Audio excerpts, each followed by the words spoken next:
PK here. On this episode of PK Chats, I'm going to be talking about the retro VGS. More specifically, the price point of the retro VGS, which is $300. This was recently announced on their Facebook page that the retro VGS would be a $300 console and games would be anywhere between $20 to $50. As you can probably guess, a lot of people in the comments section were not pleased with this price point. This is kind of, for me, this is very disappointing as well. I, for one, like the idea at first, of, an all cartridge-based system. You don't have to worry about updates and things like that. Well, the problem with any game is that games nowadays that are made need updates. I mean, it just keeps happening. Nobody ever puts out a 100% perfect game, and everyone feels the need to fix games. And, back in the old NES days, if a game wasn't fixed, wasn't when it came out, it is what it is. And think about it, there's a lot of broken games on the NES. That's one thing. At first, I kind of thought, that's cool, no internet connection, because I'm somebody who doesn't much care for downloadable content, But then again, what if the downloadable content is good and wasn't originally intended for the game, and somebody said, hey, let's put this in here. A lot of people want this, so let's give them that. Is that really the worst thing in the world? But that's another debate about downloadable content. Let's talk, I'm kind of rambling on here, so let's talk about the price point. Price point, $300. Here's the problem with that price point. I understand manufacturing costs could be very high, of course, but here's the thing. It's all about value. I mean, let's think about what could I buy with $300 that would be better spent. I could buy a brand new PS3 with 500 gigs. That includes Lego Batman 3 for $250.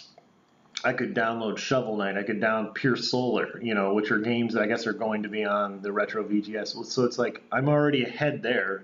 You can make the argument, physical copies, cartridges are awesome. And they are. I love physical copies. I love just holding a game in my hand. It's great. It's fantastic.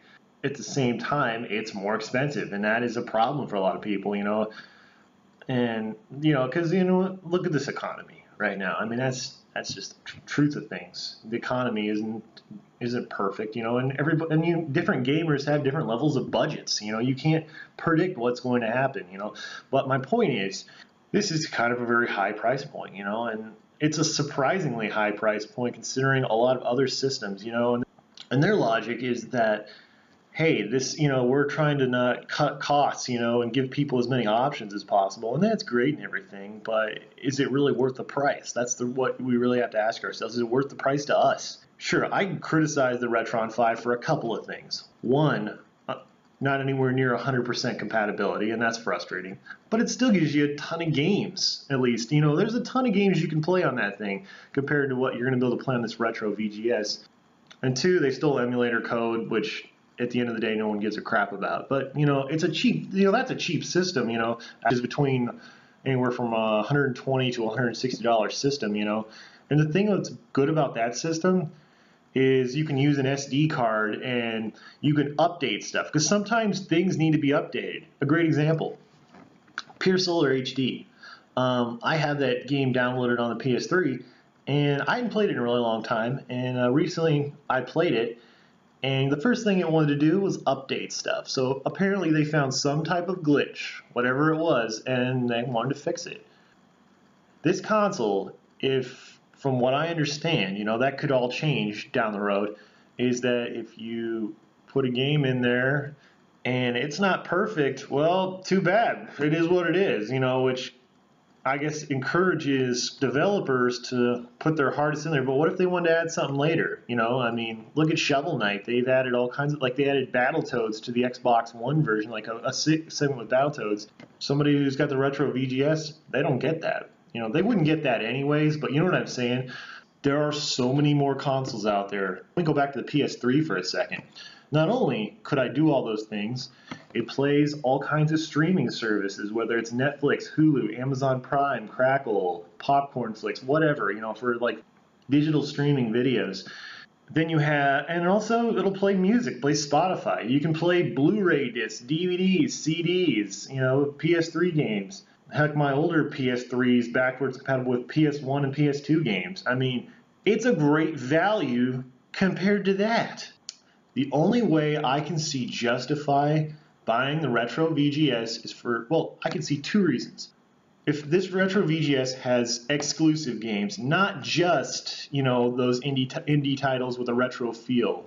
If it debuts with 20 or 30 exclusives and not just 20 or 30 games in general, I can see the value in buying that, because if there's some just must-have games. But if there isn't, I can't justify spending $300 on that. That just doesn't seem to make any sense, honestly.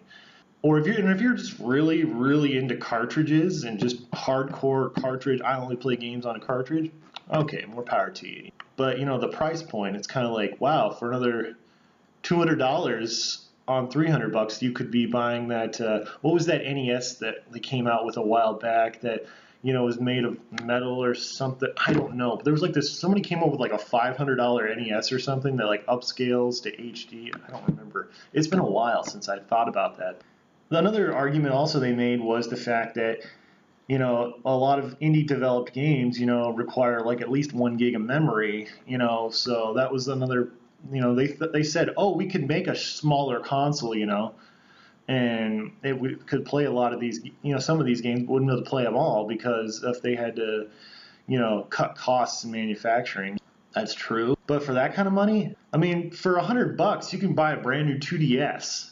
2DS, which will play a whole lot of retro style games as well. It'll play the Shovel Knight, Mighty Gunvolt. There's a lot of great value in that for $100 versus paying $300 for this thing that if an indie developer gives you a game, and there's glitches in it, well, too bad, because you're probably not getting any updates because there's no internet connectivity. But again, maybe they'll put an SD card slot in there. I don't know, honestly.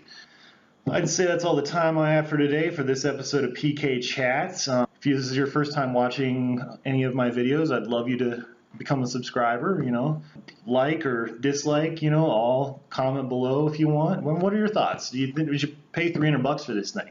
I guess is what it comes down to. So anyways, thank you so much for watching and keep on gaming.